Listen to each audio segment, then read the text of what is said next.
ብፁዕ ማለት ነው ምስጉን ማለት ነው። ኦኬ የተወደደ ማለት ነው። ብፁዕ ትሆናለህ፣ ምስጉን ትሆናለህ ማለት ነው። ማንም የሚያመሰግን ራሱ እግዚአብሔር። ከዛ ደግሞ ብፁዕ ብቻ የሚባል አይደለም፣ በጻድቃን ትንሣኤ ይመለስልሃል። አይሹ ሁለት ነገር እናገኛለን ማለት ነው። አንደኛ ብፁዕ እንሰኛለን፣ ምስጉኖች ሁለተኛ ግን እንሰኛለን በጻድቃን ትንሣኤ። ምን ማለት ነው? በጻድቃን ትንሣኤ ይመለስላቸዋል። ምን ማለት ነው? በጻድቃን ትንሣኤ ይመለስላቸዋል። አንዳንድ ሰዎች ነዳያንን መርዳት፣ ድሆችን መርዳት ምድር ላይ ብቻ የሚቀር ይመስላቸዋል። ነው ላይ ድረስ ይከተለናል።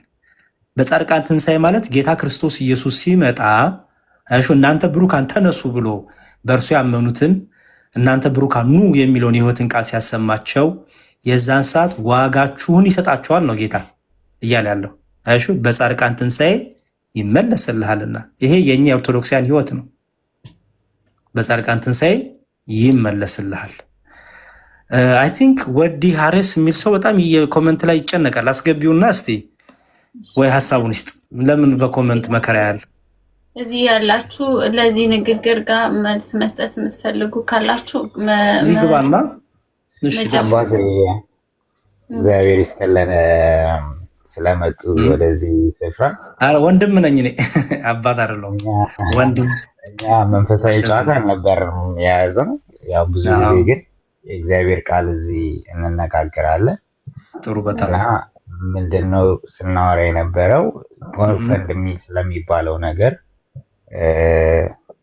ምን አልከኝ? ይቅርታ አም ሶሪ ምን ስለሚባለው ነው ያልከኝ? ጎፈንድሚ የሚባለውን ጎፈንድሚ። እሺ እሺ።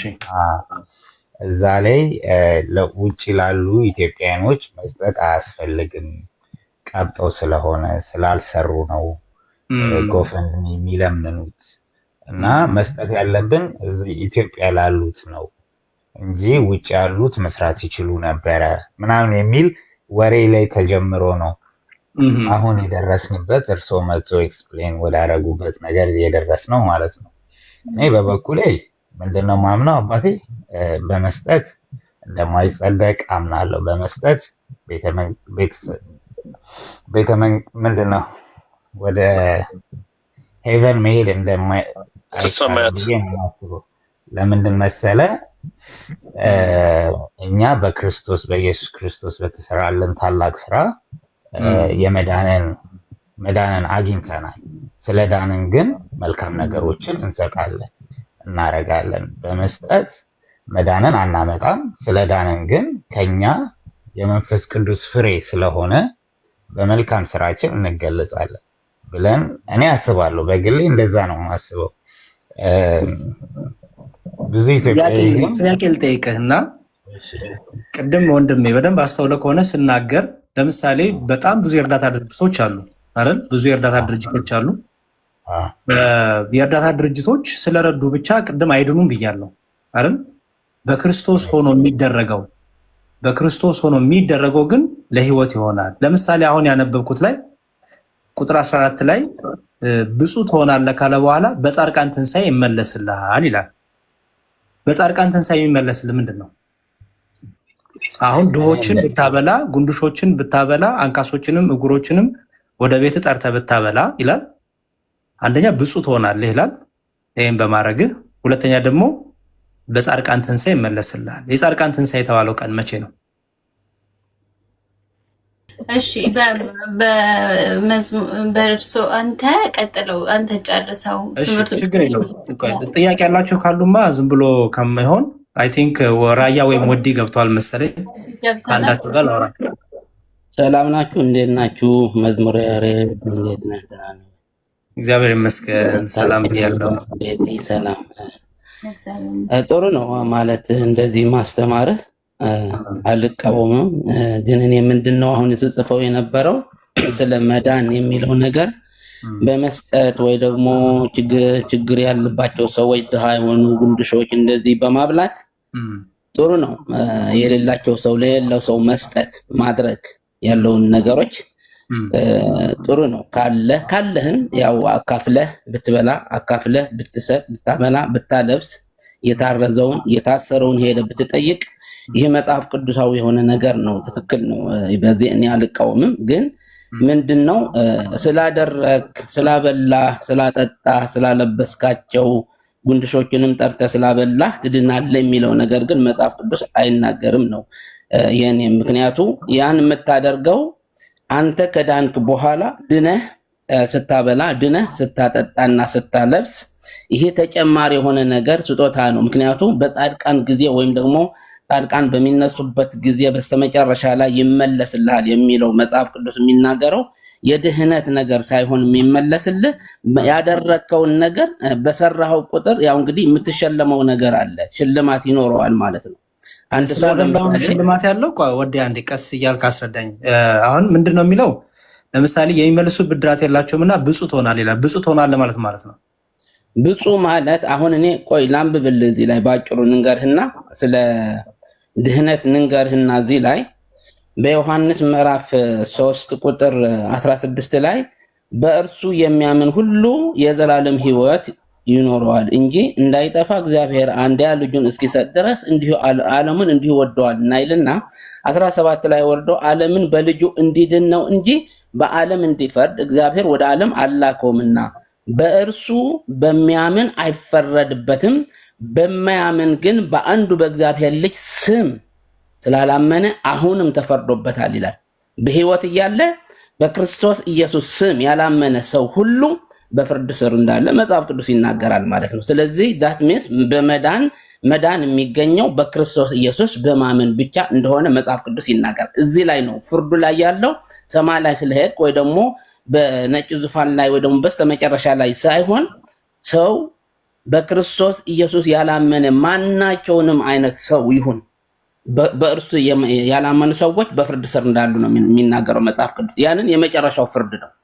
ከዚህ ዓለም ተለይተን ስንሄድ የሚያጋጥመን ከዚህ ዓለም ተለይተን ስንሄድ የሚያጋጥመን ምንድነው በስተመጨረሻ ላይ የሚሆነው እንግዲህ ጻድቃን የሚነሱ ኃጥአንም የሚነሱ ያው የመጨረሻውን ፍርድ ማለት ነው ስለዚህ እዚህ ላይ አድርገነው ይሄድነው ነው እንግዲህ እዛ ላይ ፍርድ ምናገኘው በጣም ጥያቄን አድሬስ አላረክልኝም ጥያቄ ድሆችን ብታበላ ጉንዱሾችን ብታበላ አንካሶችንም እጉሮችንም ወደ ቤት ጠርተህ ብታበላ አንደኛ ብፁዕ ትሆናለህ ይላል ሁለተኛ ደግሞ በጻድቃን ትንሣኤ ይመለስልሃል ይላል ብፁዕ ትሆናለህ ማለት ነው ብፁዕ ትሆናለህ ማለት ምንድነው ለዳነ ሰው አንድ ሰው በክርስቶስ ኢየሱስ አምኖ ጽድቁን ያገኘ ሰው እንግዲህ የሚጨመርልህ ነገሮች አሉ አልኩህ እኮ እኔ የሚጨመርልህ ነገሮች አሉ ላደረከው ነገር ብፁዕ ትሆናለህ መቼም ነገር ነው ይሄ የት ነው ብጽና ማለት ለምታደርገው ነገር የሚጨመርልህ ሽልማት ማለት ነው ብፁዕ ማለት ሽልማት ማለት ነው አዎ ሽልማት ነው ሌላ ምንም ነው መግባት አይደለም ይሄ በየተራው አንዴ ሁለቱ እንትን በሉና በየተራው አንዴ ጎድ ጋር ጨርስና ወደ ራያ ይመጣል መልሱ እኮ በቃ እንትን ይጨመርልኛል ነው የወዲ ይጨመርልናል እንጂ በቃ አለቀ እሱ የመለሰው ይሄ ነው ስለዚህ ሌላ ምንም እንትን የሚለው ነገር የለም ያንተ ብፁዕ የሚለው ትርጉም ነው አንተ እንትን ያለህና ብፁዕ የሚለው ፐርፌክሽንን የሚያሳይ ነውና ወደዛ ብፁዕ ይቅርታ ራያ አልሰማሁም ብፁዕ ማለት ነው ወደ ፐርፌክሽን ነው የሚወስደው ብፁዕ የሚለው ምን ማለት ነው ፐርፌክሽን ማለት በአማርኛ ንገረኝ በአማርኛ ማለት የሆነ ንጽህናን ወደ ንጽህና የሚለው ይመስለኛል ትርጉሙ ስለዚህ ድሆችን ማብላት ነዳያኖችን መበገብ ወደ ንጽህና ይወስደናል ዞሮ ምንድነው ይሄ ወደ ከመዳን ጋር ምንም ያገናኘው ነገር የለም እሺ ጌታ ክርስቶስ የተናገረው ከመዳናችን ጋር የማይገናኝ ነገር ጌታ ነግሮን አያውቅም አሁን የተናገርኩት ክፍል አንድ ራያ ስማኝ ብፁዕ ትሆናለህ ንጽህና ቅድስና ነው የንጽህና የቅድስና ዋጋ ምን ማለት ነው እሺ ቆይ አንድ ጊዜ ግን የኔን ሐሳብ ሳትቀበል ነው የራስን ሐሳብ እንትን እያልክ ያለውና በተራ ራያ ጥቂትና ወይም መልስ ኦኬ እሺ እንትን አብራራው ራያ እንደዚህ እናድርግ ሉቃስ ወንጌልን አብራራው ምን ማለት እንደሆነ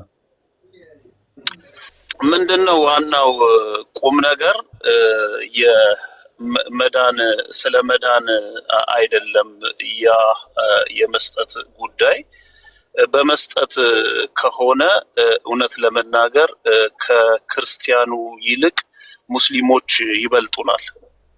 በመስጠት ከሆነ ማለት ነው በጣም ይበልጡናል። እውነት ለመናገር ብዙ ሀገር ላይ ሄጄ ያውቃለሁና ውጪ ላይ ቁጭ አድርገው ውሃ ሰዎች እንዲጠጡ ብለው በየሰፈሩ ውሃ አስቀምጠው እንዲጠጡ ያደርጋሉ። ማንም ሰው ቀዝቃዛ ውሃ እያመጡ ማለት ነው። ማንም ሰው በዛ አካባቢ ሲያልፍ ሄደው እንዲጠጡ፣ ምግብ የሚመገቡበት ቦታ እያንዳንዱ በችግር ያሉ ሰዎች ሄደው እንዲበሉ የሚያደርጉ ብዙ ሀገሮች ብዙ የሙስሊም ካንትሪዎች አሉና እነሱን ስትመለከት መዳም በዛ በኩል የሚገኝ ቢሆን ኖሮ የበለጠ ከኛ የተሻሉ ያደርጋሉ ማለት ነው። ራያ በጣም ይቅርታ ትንሽ ሰዓት ስላለኝ እኔ የጠየኩ ሉቃስ ወንጌል ነው። የሉቃስ ወንጌል ጌታ ያስተማረው ምንድነው ነው እንጂ ስለ መዳን አይደለም፣ ስለ ብፁዕ ያረጋሃል ነው አይደለ? ፍታው እኮ እየፈታው ያድንሃል ማለት ነው። ብለስት ማለት አንድ ቀን በየተራው ፕሊዝ አንድ ሰው መልስና ቤዝ ትችላለህ፣ ማውራት ትችላለህ ቤዝ። አዎ እኮ አባቴን እኮ እየነገርኳቸው ነው። ብፁዕ ማለት የተባረከ። አሁን በእናንተ በኦርቶዶክስ ብፁዕ ነው የኛን አይደለም። ብዙ ይቅርታ በጣም የኛን ማን ያለ የኛን ነው ያለው። ኦኬ እሺ፣ እኛ ብፁዕ የምንጠቀምበት ብዙ የአማርኛ ቋንቋ አይደለም፣ ግን ብፁዕ ማለት ብለስድ ማለት ነው። የዳነ ሰው የተባረከ ሰው ማለት ነው። ሌላ ነገር የለውም። ስለዚህ ጋር ትባረክበታለህ ያለው ምን ብታረግ ነው የሚለው?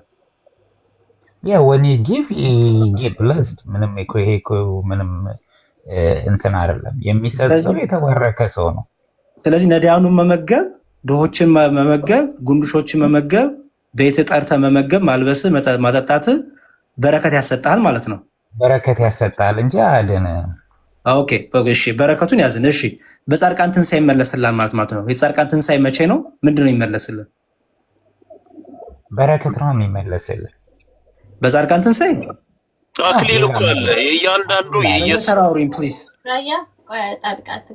አይ አልተቀበጠኝም። የራያ ማውራት ማለት አባታችን መጽሐፍ ቅዱስ ይዘው ከፍተው ነው እያወሩ ነው ያሉት። ምንም ችግር የለውም ግን እኛ ቃል በቃ አሁን እኔ ቃል በቃል ልመልስልዎት አልችልም። ግን የዛን ጊዜ አንዱ ይላል እኮ መጽሐፍ ቅዱስ እንደሚቃጠል ቅጠል ሆኖ ይቆማል፣ ሌላው ደግሞ እንደሚያበራ ሆኖ ይቆማል ይላል።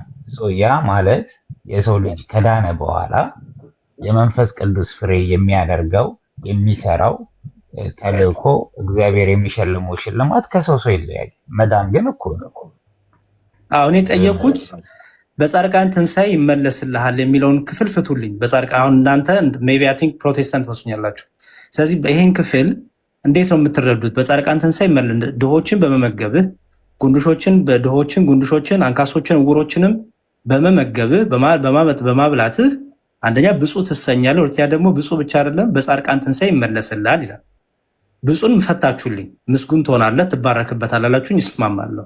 የፈለግኩት አሁን በጻድቃን ትንሣኤ ይመለስልሃል። የጻድቃን ትንሣኤ መቼ ነው? ምንድን ነው መልሱስ የሚገኘው በሰማይ?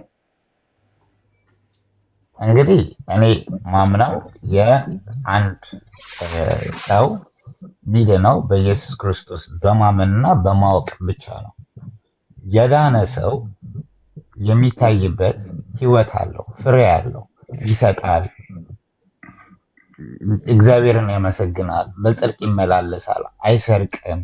ብዙ የሚታዩበት የጽድቅ ፍሬዎች አሉት። ከዛ ውስጥ አንዱ መስጠት ነው።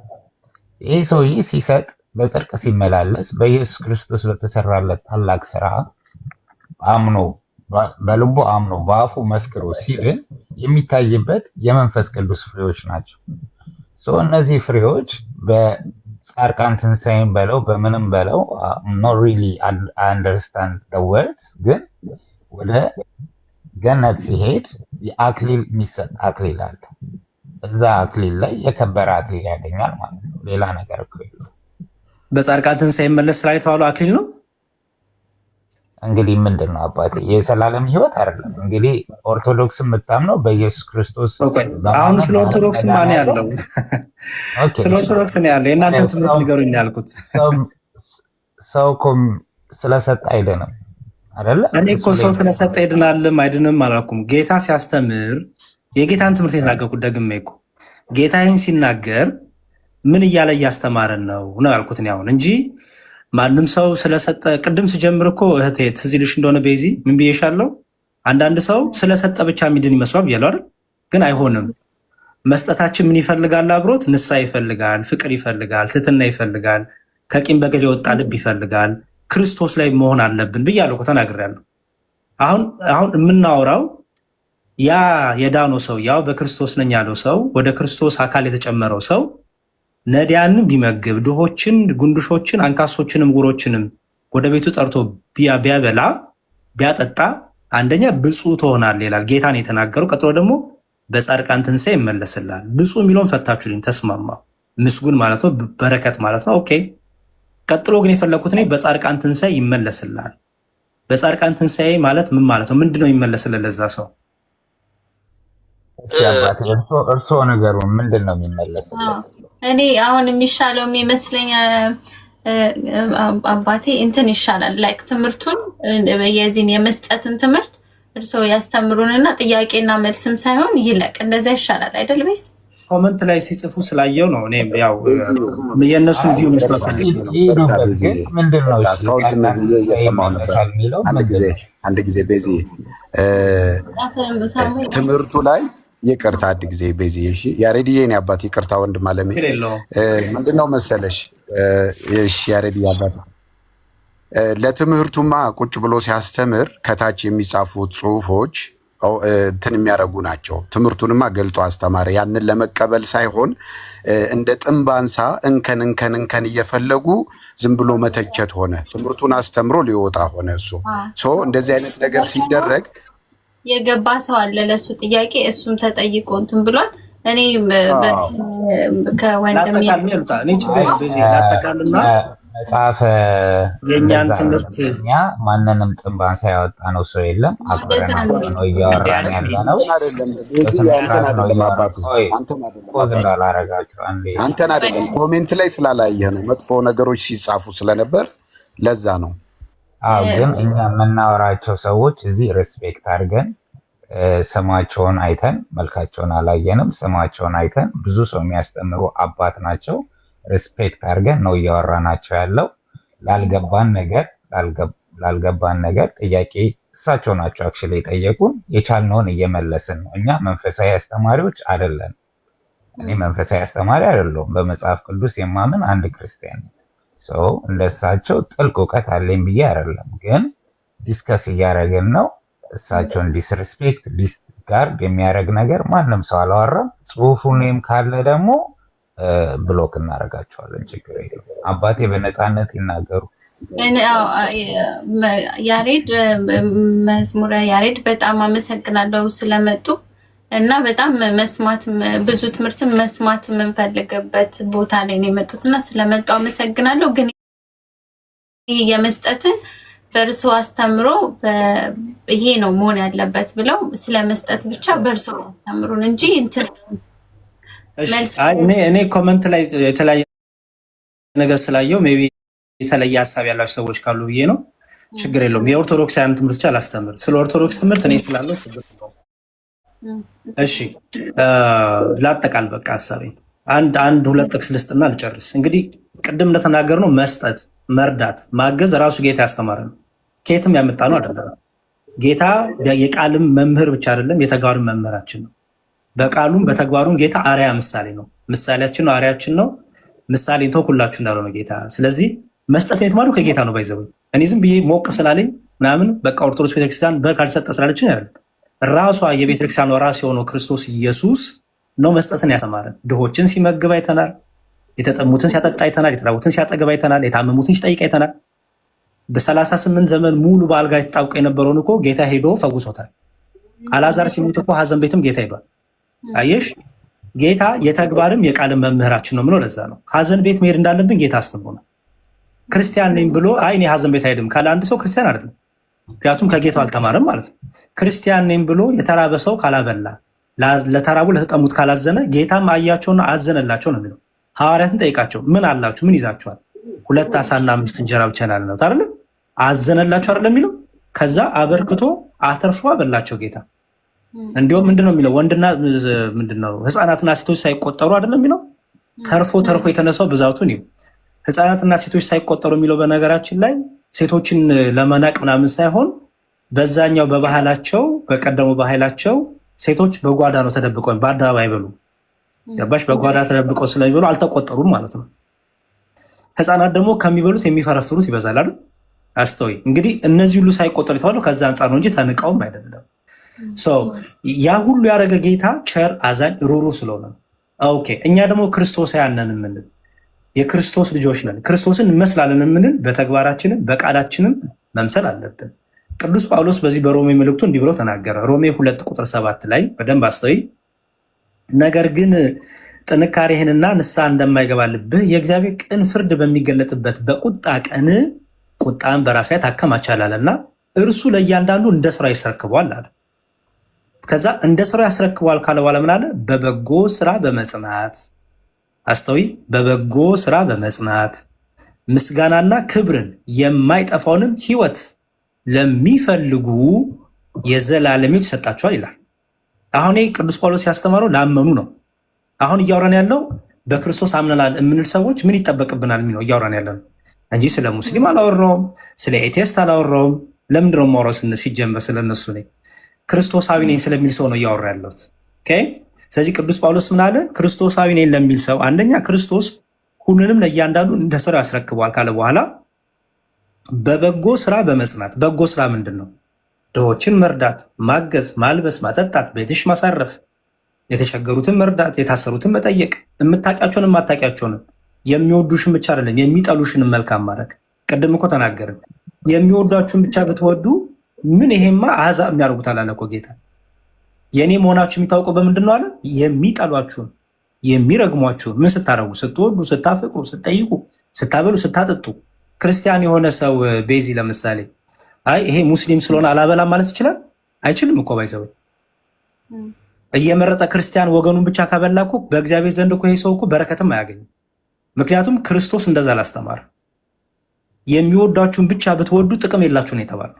ጥቅም የምናገኘው ወይም በረከት የምናገኘው ለሁሉም ምን ስናደርግ ነው? ጌታ እንዳደረገው ለሁሉም ስናበላ ስናጠጣ ነው። ኦኬ። ስለዚህ ምን አለ? በበጎ ስራ በመጽናት ምስጋናና ክብርን የማይጠፋንም ሕይወት ለሚፈልጉ የዘላለም ሕይወት ይሰጣቸዋል አለ ቅዱስ ጳውሎስ። እነዚህ ኮረድ ያመኑ ክርስቲያኖች ናቸው። የዘላለም ሕይወት አላገኙም እንዴ? አግኝተዋል እኮ። ግን የዘላለም ሕይወታችን ጸንተን የምንጠብቃት ናት። አበርትተን የምንጠብቃት ናት። የምንዝረከረክበት አይደለም። ድኛ ያለውና እንደፈለኩን የምንልበት አይደለም። የዘላለም ሕይወታችን ከምን ጋር ይገናኛል? ከምግባራችን ጋር፣ ክርስቶስን ከመምሰል ጋር። በሰማይ ያለውን አባታችሁን እንዲያመሰግኑ አይደል ያለው ጌታ። ምን አድርጎ አለ? በመልካም ምግባራችሁ ሁሉ በሰው ሁሉ ፊት ይብራ አለ። ስለዚህ ክርስቲያን ነኝ ያለ አንድ ሰው ሽለላ፣ ቀረርቶ፣ ፉከራ ሳይሆን ክርስቶሳዊ ሆኖ መኖር ነው ማለት ነው። ስለዚህ በበጎ ስራ መጻት አለበት ማለት ነው። በበጎ ስራ መጻት ለምንድን ነው ያስፈለገው ከተባለ ኦኬ ጌታ ምን አለ? ማቴዎስ ወንጌል ምዕራፍ 24 የመጨረሻ ጥቅሴ ናት፣ ብዙ እንዳይቆይም። ማቴዎስ ወንጌል ምዕራፍ 24 ላይ አምላካችን ኢየሱስ ክርስቶስ እንዲህ አለ። ኦኬ ምን አለ ጌታችን ክርስቶስ ሲናገር ማቴዎስ ወንጌል ምዕራፍ 24 ላይ ምዕራፍ 25 ላይ ለነገሩ ምዕራፍ 24 ጀምሮ ነው ሙሉ እናንተ አንብቡት። ኦኬ ቁጥር 33 እንዲህ ይላል፣ አሕዛብም ሁሉ በፊቱ ይሰበሰባሉ ይላል። ቁጥር 32 ላይ አሕዛብም ሁሉ በፊቱ ይሰበሰባሉ። አሕዛብ የተባለው የማያምኑ ማለት አይደለም። ባይዘው አሕዛብ የተባሉት ኔሽንስ ነው የሚለው እንግሊዝኛው፣ ወይም ህዝቦች ማለት ነው። በነገራችን ላይ አሕዛብ በመጽሐፍ ቅዱስ ሁለት ትርጉም አለው። አንደኛው የማያምኑ አሕዛብ ይባላሉ። ሁለተኛው ግን የእግዚአብሔር ህዝቦች በብዛት አሕዛብ ይባላሉ። ለምሳሌ ዳዊት አሕዛብ ሁላችሁ እግዚአብሔርን አመስግነዋል እና ጣዖት አምላኪያን ሁሉ እግዚአብሔርን አመስግኑ እያለ ነው አይደለም። አሕዛብ ሁላችሁ እግዚአብሔርን አመስግኑ፣ ለእግዚአብሔር እልል በሉ ሲል ምን እያለ ነው? በእግዚአብሔር የምታምኑ ሁላችሁ ማለቱ ነው። ስለዚህ አሕዛብ ሲባል እየወሰድን ሁሌም ከማያምኑ ጋር አይደለም የምንሰፋው፣ ከምን አንጻር ተነገረ የሚለው እናያለን። ስለዚህ ምን አለ? አሕዛብ ሁሉ በፊቱ ይሰበሰባሉ። ከዛ አስተውይ፣ እረኛን በጎቹን ከፍየሎቹ እንደሚለይ እርስ በርስ ይለያቸዋል። በጎቹን በቀኙ ፍየሎቹንም በግራ ያቆማቸዋል። ንጉሱን በቀኙ ያሉትን እንዲህ ይላቸዋል፣ እናንተ አባቴ ብሩካን ኑ፣ ዓለም ከተፈጠረበት ጊዜ ጀምሮ የተዘጋጀላችሁ መንግስት ውረሱ ካለ በኋላ ቀጥሎ የጠይቃቸው ምንድነው? ተርቤ አብለታችሁኛልና፣ ተጠምቼ አጠጥታችሁኛልና፣ እንግዳውን ተቀብላችሁኛልና፣ ታርዤ አልብሳችሁኛልና፣ ታሜ ጠይቃችሁኛልና፣ ታስሬ ወደ እኔ መጥታችኋልና አላቸው። አሁን አስተውይ እንዴ! ለምንድን ነው ይሄን የሚጠየቁት?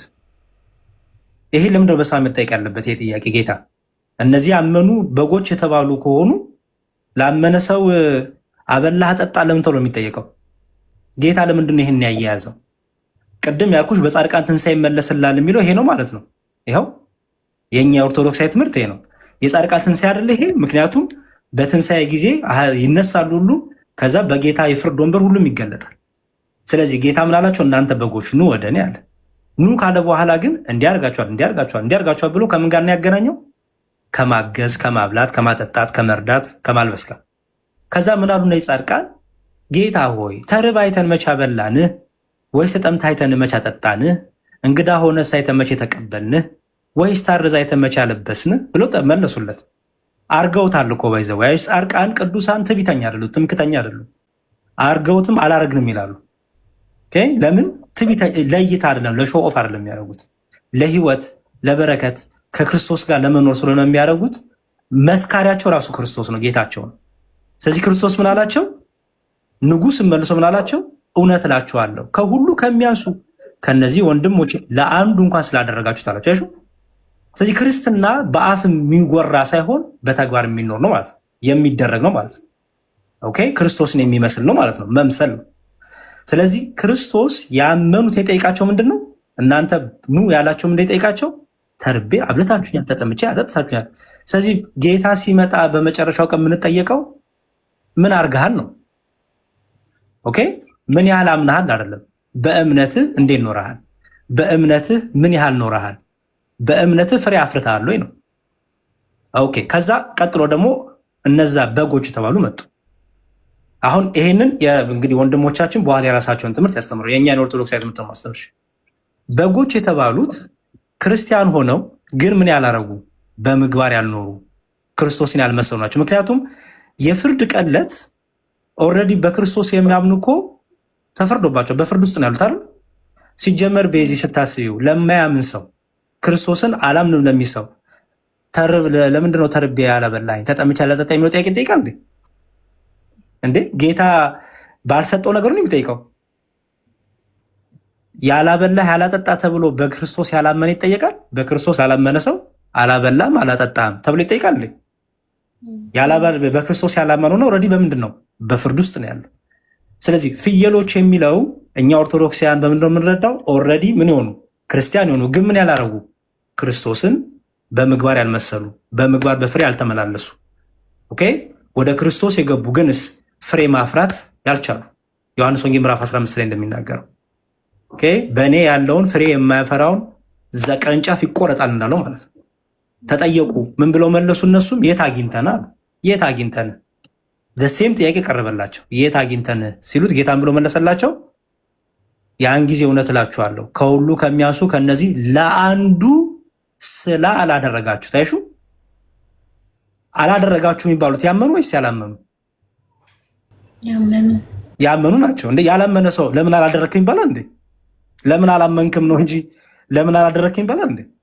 ስለዚህ በጣም ክርስቲያን ነኝ የሚል ሰው እኔ ክርስቶስን አውቄዋለሁ፣ ክርስቶስ የህይወቴ አዳኝና ቤዛ ነው የሚል ሰው በመልካም ምግባር በበጎ ምግባር ካልተመላለሰ ይቆረጣል፣ የዘላለም ህይወትንም ያጣል። ባይዘወይ በክርስቶስ አምኛለሁ እያለ ፍቅር ከሌለው፣ ምክንያቱም ህግ ሁሉ በሁለት አይደለም የሚጠቃልለው፣ እግዚአብሔርን በፍጹም ኃይል በፍጹም ልብ መውደድ፣ ሁለተኛውስ ባልንጀራን እንደ ራስ አድርጎ መውደድ። አይሹ እግዚአብሔርን እወዳለሁ እያልኩኝ አንቺን ካልወደድኩ ምን ዋጋ አለኝ? አይ በቃ እንዴ ምንም ችግር የለውም ዋናው በቃ ዋናው ድኛለሁ ማለትክ ነው፣ ዋናው ኢየሱስ ማለትክ ነው ሊል ነው ክርስቶስ አይልም። ክርስቶስ ምን ይፈልጋል? የቃላችንም የህይወታችንም አንድነት ይፈልጋል። ክርስቶስን መምሰል ይፈልጋል ክርስቶስ። ስለዚህ እኛ ወደ ክርስቶስ የተጨመርን በፍሬ መገለጥ አለብን፣ ፍሬ ማፍራት አለብን፣ ድሆችን ነዳያኖችን መመገብ አለብን፣ የተቸገሩትን ማገዝ አለብን በኋላ ስለምንጠየቅ። ቀጥሎ ደግሞ ጌታ ደግሞ የሚፈልግብን ደግሞ ክርስቶስን መስለን በህይወታችን በቃላችን በኑሯችን ክርስቶስን ወንጌል እንድንሰብክ ነው ማለት ነው። እግዚአብሔር ይስጥልኝ። አመሰግናለሁ። የተማርነውን መንፈስ ቅዱስ በልቦናችን ያሳድርብን። አሜን አሜን። በጣም አመሰግናለሁ መዝሙረ ያሬድ። ሌላም ቀን መማር ብችል ከአንተ በጣም ደስ ይለኛል። በጣም አመሰግናለሁ። እሺ፣ እግዚአብሔር ነው የሚያስተምረን። እግዚአብሔር ሁላችንም የሚያስተምረን። እኔም ተምሬያለሁ ከሁላችሁም። ክብር ይስጥልኝ። እግዚአብሔር ክብልኝ። ወንድሞቼ ይቅርታ እንግዲህ አስቀይሜያችሁ ከሆነ ሜቢ ቅድም እና በጣም ይቅርታ። እናንተንም አመሰግናለሁ። ሰላም እግዚአብሔር ከኔም ከእናንተ ጋር ይሁን። አባቴ የሚለው ነገር ራያ ይበልና እናመሰግናለን። ትንሽ ልናገር እና ምንድን ነው ጥሩ ነው ያቀረብከው አሁን ማቴዎስ ላይ እንትን ያደረግከው፣ ግን አሁን ምንድን ነው የዳኑትን ሰዎች ወደ ፍርድ አይቀርቡም። ይህን ታውቃለህ? ወደ ፍርድ አይቀርቡም። ምክንያቱ በምድር ላይ ያሉ ኦልሬዲ ድነዋል። እነዚህ ሰዎች ያልዳነ ሰው ነው በፍርድ ፊት የሚቀርበው። እንደዚህ አይነት ጥያቄዎች የሚጠየቀው ያልዳኑ ሰዎች ናቸው፣ በፍርድ ወንበር ስር የሚቀርቡት ማለት ነው። ለምሳሌ ፍየሎቹ ነው የምትለኝ ወዲ መዝሙረ ያሬድ ምን መሰለህ? ኑ ሀቤ ብሩክ አንትረሱ መንግስተ ሰማያት ዘድሉ ለኩም እምቅድመ ይትፈጠር ዓለም አይደለም የሚለው? አዎ፣ ፍየሎቹ ለማን ናቸው? ብሩካን ወይም ደግሞ ጻድቃን የተባሉትን ሰዎች መንግስተ ሰማያት የሚገቡበት በሩ ክፍት ነው። ገብተዋል። ወደ ፍርድ ስር የሚቀርቡት ኃጢአተኞች ናቸው። ምክንያቱ በፊተኛው ትንሣኤ ላይ እንግዲህ የሚነሱ ሰዎች አሉ። በሁለተኛ ትንሣኤ ማለት በእግዚአብሔር የሚነጠቁት ሰዎች አሁን መጽሐፍ ቅዱስ ሲናገር ቅዱሳን ወይም ደግሞ ቤተክርስቲያን እንደምትነጠቅ መጽሐፍ ቅዱስ ይናገር አይደል ነው። መዝሙረ ያሬድ ይህንን ታምን ይሆናል አታምንም አላቅም። ተነጥቀው ለ7 ዓመት ከክርስቶስ ጋር አብረው እንደሚኖሩ የሞቱ ሰዎች ወይም ደግሞ የሞቱ ጻድቃንና በህይወት ያለነው እንደ ቅጽበት በአንድ አካል ክርስቶስን እንግዲህ በደመና እንደምንቀበለው መጽሐፍ ቅዱስ ይናገራል። ይህን ሲናገር ደግሞ እንግዲህ ከእሱ ጋር አብረን እንነጠቃለን የሚለው ይህን የሆኑት ምንድናቸው? ጻድቃን ናቸው። ግን ኃጢአተኞች ግን ይህንን የትንሣኤውን አያገኙትም። መጽሐፍ ቅዱስ እንደሚለው አያገኙትም። የመጨረሻው የነጭ ዙፋን ላይ ሲቀርቡ ነው ይህንን ፍርድ አሁን የተናገርከውን ፍርድ የሚቀርበው ማለት ነው። ጻድቃን ወደ ፍርድ አይቀርቡም ነው። የማይቀርቡበት ምክንያት ምንድን ነው? በክርስቶስ ኢየሱስ አምነው የዳኑትን ሰዎች ምን ሊያደርጉ ወደ ፍርድ ይቀርባሉ? ወደ ፍርድ እኮ የሚቀርበው አንድ ሰው ገድልሃል ወይ ደግሞ ሰርቀሃል ተብሎ ወይ ሰው ደብድበሃል ተብሎ ፍርድ ቤት ይቀርባል። ፍርድ ቤት የቀረበው ምንድነው? ፍርዱ እንዲያገኝ ማለት ነው። ስለዚህ አንድ ወንጀለኛ ያልሆነ ሰው ፍርድ ቤት ተከሶ አይቀርብም፣ አይከሰስም። በጎቹ እነማን ናቸው? በጎቹ እነማን ናቸው? ጻድቃን ናቸው። የተነጠቁት ናቸው ያልተነጠቁት? እነሱ ማለት አሁን ለምሳሌ ከተነጠቁ ሊሆን ይችላሉ ብዬ ነው የማስቀምጠው። ግምት ነው እንደ የምትገምትልኝ? ማለት ግምት አይደለም።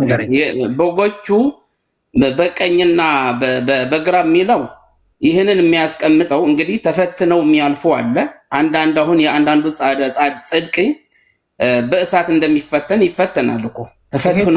ፈተና እኮ በሰማይ የለም በምድር። ይሄ እኮ የመጨረሻው ቀን ነው የሚያወራው።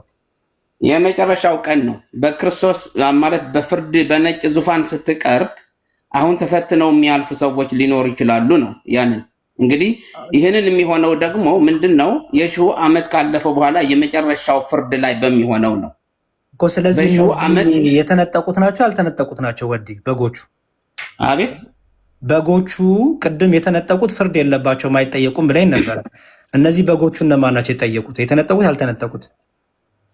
በጎቹና ፍየሎቹ አሁን ይሄ በመጨረሻው ዘመን ነው፣ የነጭ ዙፋን ላይ ነው። ይሄ እኮ የተነጠቁት ናቸው ያልተነጠቁት ናቸው?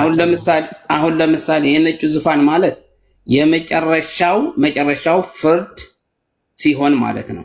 ኃጢአተኞች ወደ ሲኦል እና ሰይጣን ወደ ሲኦል ተይዘው ሲገቡ፣ ጻድቃን ደግሞ ወደ እግዚአብሔር መንግስት በሚገቡበት የመጨረሻው ፍርድ በሚሆንበት ነው ይህንን የሚሆነው። ገባኝ። የተነጠቁት ፍርድ የለባቸው። ስለ ንጥቂያ የሚሆነው ደግሞ ክርስቶስ በሚመጣበት ጊዜ በኢየሩሳሌም ለ1000 ዓመት ይነግሳል ይላል። ይህንን ታምንበታለህ አንተ? ስለ ንጥቀት ያላችሁን ትምህርት ሲጀመር በሌላ ቀን እናንተ እንዋይበታለን። መጽሐፍ ቅዱሱ እናንተ ንጥቀት የምትሉትና መጽሐፍ ቅዱስ የሚናገረው የተለያየ ነው ብዬ ስለማምን፣ አሁን ግን ርዕሳችን እሱ ስላልሆነ እነዚህ በጎች የተባሉት የተነጠቁት ናቸው ወይስ ያልተነጠቁ? አልኩ እኮ ነገርኩ እኮ ያንንም በዛን ጊዜ ማውራት ትችላለህ። ግን እኔ አሁን ያስቀመጥኩ ምንድነው ስለ ንጥቀት አሁን እዚህ ላይ ያስቀመጥኩልህ ክርስቶስ ቤተክርስቲያንን በሚነጥቀው ጊዜ ይሄ በነጭ ዙፋን ወይ ደግሞ በመጨረሻው ዘመን አይደለም። ቅዱሳን የሞቱትን ቅዱሳን ከመቃብር የሚነሱበት በህይወት ያለነው ደግሞ እነ መዝሙረ ዳዊት አሁን እዚህ አብረን እያለን በህይወት ያለነው አሁን ክርስቶስ እንጸድቃለን ብለን የምናምንና በእርሱ ያመን ሰዎች ደግሞ አብረን ከነሱ ጋር እኩል የሞቱ ጻድቃን በሚነሱበትና እኛ በህይወት ያለነው ተነጥቀን በአንድ አይን እኩል የምናይበትን ጊዜ የሚሆነው ንጥቀት አለ። ያ ደግሞ ለ7 ዓመት በደመና በአየር ላይ ወስዶ ከእርሱ ጋር እንቆያለን ይላል። ተመልሶ በሚመጣበት ጊዜ ደግሞ ኢየሩሳሌም ውስጥ እንግዲህ መጥቶ ከቅዱሳን ጋር አብሮ ለ1000 ዓመት እንደሚነግስ ይናገራል። እኔ አሁን እያልኩ ያለሁትና ያንን ነው የሚሆነው ማለት ነው። በጎቹ ደግሞ የሚሆነው በስተመጨረሻ ላይ ነው፣ የመጨረሻው ፍርድ ነው። እሺ የመጨረሻ ሐሳብ ላቅርብልና ፍየሎቹ እነማን ናቸው? ፍየሎቹ ኃጢአተኞች ናቸው። ያመኑ ያላመኑ፣ በክርስቶስ ያላመኑ። በክርስቶስ ላላመነ ሰው አልሰራህም ተብሎ ይጠየቃል። ተርቤ አላበላህም። አሁን ምንድነው ስለ ስራ ያቀረብከው? ይሄ እንትን ነው። ምክንያቱ ስትጠየቅ ጻድቁ በጽድቅ ኃጢአቱ በኃጢአቱ ፊት በእግዚአብሔር ፊት ቀርበው ነው ይጠየቃሉ። የሚጠየቁበት ግን ምንድነው አሁን ብዙ ሰዎች እኮ ለምሳሌ ገዮቹ ልዝቢያኖቹ ከኛ በላይ ከክርስቲያኖች አማኞችን ከምንል በላይ እኮ ይሰጣሉ። እኔ እኮ ጥያቄ አይደለም እኮ ወዲ እዚህ ጋር ጌታ ተርቤ አላበላችሁኝም ተጠምቼ አላጠጣችሁኝ የሚለውን ጥያቄ ለበጎቹ ያቀረበውን ጥያቄ ለፍየሎቹም ያቀርባል። ፍየሎቹ ያላመኑ ከሆነ ላላመነ ሰው ተርቤ አላበላኝ ተጠምቼ አላጠጣኝም፣ በጌታ ያላመነ ሰው ተርቤ አላበላኝ ተጠምቼ አላጠጣኝም ተብሎ ጥያቄ ለምን እንደሚጠየቀው ይጠየቃል። የሚጠየቀው ምን ሰው ኖ ያመኑ ሰዎች ነው። እነዚህ ሰዎች አሁን የሚጠየቀው ያለው ያመኑ ሰዎች ናቸው። ያመኑ ሰዎች ደግሞ ለተራቡ ሰዎች ለምን አላበላችሁም ማለት ያለው ሰው ሊያበላ ይችላል። ሁሉም እንግዲህ አሁን አንተ እንደምትለው አሁን መዝሙረ ዳዊት እንዳልከው ሁሉ በክርስቶስ ያመነ ሰው አለው ማለት አይደለም። ሁሉም ደግሞ ያበላል ያጠጣል ማለት አይደለም። ስላላበላና ስላላጠጣ ደግሞ በክርስቶስ ያመኑትን ሁሉ ስላላበላችሁ ወደ መንግሥተ ሰማያት አትገቡም ብሎ በጅምላ ወደዛ ፈርዶ የሚያስገባ አምላክንም አይደለም። አሁን ያለህን እያለህ አንተ ካላበላ ካላጠጣ ሁሉም ነገር ካላደረክ ያው እንግዲህ ያንን ሊጠይቅ ይችላል። ግን ሽልማት አታገኝም ነው የሚሰጥህን ስጦታ በመንግሥተ ሰማያት ላይ ያለውን ዋጋውን የምታገኘውን ዋጋ አታገኝም ነው እንጂ አትድንም ብሎ ገፍተው ወደ ሲኦል አያስገባህም። ኃጢአት እስካላደረክ ድረስ በክርስቶስ እስካመንክ ድረስ መንግሥተ ሰማያት አይከለክልህም። እንደዚህ አይነት አምላክንም አይደለም። እዛ ላይ እየተናገረ ያለው ግልጽና ግልጽ የሆነ ነገር ነው። አንተ ትርፍ እያለህ የፈለከውን ገንዘብ እየተጫወትክ ድሃውን ካላበላህበት ያው እንግዲህ በእግዚአብሔር ፊት ትጠየቃለህ። ሽልማትንም አታገኝም። እሺ በቃ መልካም። እግዚአብሔር ይስጥልኝ። በዚህ ስላስገባሽ አመሰግናለሁ። መልካም ይህን ነው እያለ ያለው እንጂ ባትወጣ ደስ ይለኝ ነበር። በደንብ ስራ ስላለኝ ነው እኔ። እሺ በጣም አመሰግናለሁ። ሌላ ቀን ብንወያይበት ደስ ይለኛል። በጣም አመሰግናለሁ። እሺ ችግር የለውም። እሺ ወንድሞቼ ሰላም ዋሉ። እግዚአብሔር ይስጥልኝ። ቃለ ሕይወት ያሰማልን አባቴ። ያሰማን። ሳሙኤል ነኝ። በሌላ አካውንት ነው ያ ስለተዘጋብኝ አባቴ። ችግር የለውም። እሺ ያሬድ። መልካም ቀን አባቴ። መልካም ስራ ጊዜ። እሺ አባቴ። ቤዛ አላችሁ። ከባድ ሚዛን ነው። እኔ ግራ ገብቶኛል። ምንድን ነው የተፈጠረው? እስቲ ራያ ሂድበት። አይ አሁንማ ምን እንላለን? እነሱ ከሄዱ በኋላማ ቤት ብቀደም ነበር እንጂ ሁላችሁም ፎሎ አድርጉትና እኔ ራሴ መረዳት ፈልጋለሁ። ግን ይሄን ነገር አሁን እኔ ራሴ ኮንፊውዝድ ሆኛለሁ። እዚህ ኮንፊውዝ አትሆኚ። ሰው የሚድንበት በክርስቶስ ኢየሱስ በማመን ብቻ ነው። መጽሐፍ ቅዱስ የሚናገረው ያን ነው። አንቺ ካለሽ ታበያለሽ፣ ታጠቂያለሽ። ስላላበላሽ ስላላጠጣሽ ብሎ እግዚአብሔር ወደ ሲኦል አያስገባሽም። ይሄ መጽሐፍ ቅዱሳዊ የሆነ ነገር ነው። በእርሱ የሚያምን ሁሉ የዘላለም ሕይወት አለው ካለ እግዚአብሔር አይዋሽም። እዚህ ምድር ላይ ካለሽ ቃሉ እንደሚናገረው እግዚአብሔር ቃሌን ከሚያህል ሰማይና ምድር ቢያልፍ ይቀላል ብሎ ነው የተናገረው። እንግዲህ ይህንን ግዙፉ ሰማይና ምድር የምናየው እሱ ቢያልፍ ይቀላል ይላል ቃሉ ለተናገረው ቃል ከሚያልፍ። ስለዚህ በእርሱ የሚያምኑትን ሁሉ የዘላለም ሕይወት እንደሚወርሱ ነው። ክርስቶስ ወደዚህ ዓለም መጥቶ ከቅድስት ድንግል ማርያም ተወልዶ በመስቀል ቀራንዮ ተሰቅሎ ለኛ ሕይወቱን እንግዲህ ሰጥቶ ሞት ተቀብሮ በሶስተኛው ቀን የተነሳው ሞትን ድል አድርጎ ሽሮ የተነሳው እንግዲህ በእርሱ የሚያምን ሁሉ የዘላለም ሕይወት እንደሚወርስ መጽሐፍ ቅዱስ ይናገራል። በቃ መዳኛውን ሁሉ ምንድነው? እንደዛማ ከሆነ ማንም ሰው አይድንም። እንደዛ አሁን ሰዎች እንደሚሉት ወይ ደግሞ ስላላበላህ ስላላጠጣህ አትድንም የሚሉ ሰዎች እንግዲህ ይሄ የማይሆን ነገር ነው እየተናገሩ ያለ። ግን ድነሽ እሺ አንዴ ወዲ አንዴ አቤት እሺ ቀጥል። እሺ ከይቅርታ ጋር አይ ማለት እኛ ያስገባ ነው እኛ ውይይቱ የነበረው እኔም ሳስገባ ቢዚ ተስተውሻለሽ አስገቢ ስልሽ አስተምሮቱ ብቻ ስለመስጠት ነበር። ገባሽ አይደለ? ያንን ለማስተማር ነው። ግን ያው መዝሙረ ያሬድ የቤተ ክርስቲያን ሰው ስለሆነ ያው ሌሎችም የእምነት ተከታዮች የማየት እድል አላቸው እና ለዛ ነው። እና አሁን እዚህኛው ጋር እኛ ዓላማችን ስብከት አይደለ? የሃይማኖት ስብከት አልነበረም። ኖርማሊ ሃይማኖት ምን ይላል ስለ መስጠት ሃይማኖት ከሃይማኖት አንፃር ከክርስትናም ሊሆን ይችላል ከእስልምናም ሊሆን ይችላል ከተለያዩ ቤተ እምነቶች አንፃር እንዴት ነው የምናየው የሚል ነበረ ሀሳባችን የነበረው። ከዛ በኋላ ነው አንዳንድ ሰዎች ኮሜንት ሲጽፉ መዝሙረ ያሬድን ማግኘት ይችላል በድጋሚ አለ እንዳት ማግኘት ችግር የለውም። እኔ ቴሌግራም ቻናል ሌላ ጊዜ እኔ ሼር እናደርግልሻለን። አውሪኝና እኔ አለ እሰጥሻለሁ። ቴሌግራም ቻናልም ስላለ ምን ችግር የለውም። አሁን ግን ከሄዱ በኋላ በእነሱ ከወጡ በኋላ ማውራት ምንም እንትን ስለማየው ብናቆም። ስለዚህ ነው እኔ አሁን እኮ ላስቆም ነው ይገባው። መዝሙረ ያሬድ ከሆነ እኛ ማንሳት ሳይሆን ከወጣ እኛ ስሙን ማንስተን መናገር አይ ስብከቱ ይቀር ነው ወድዬ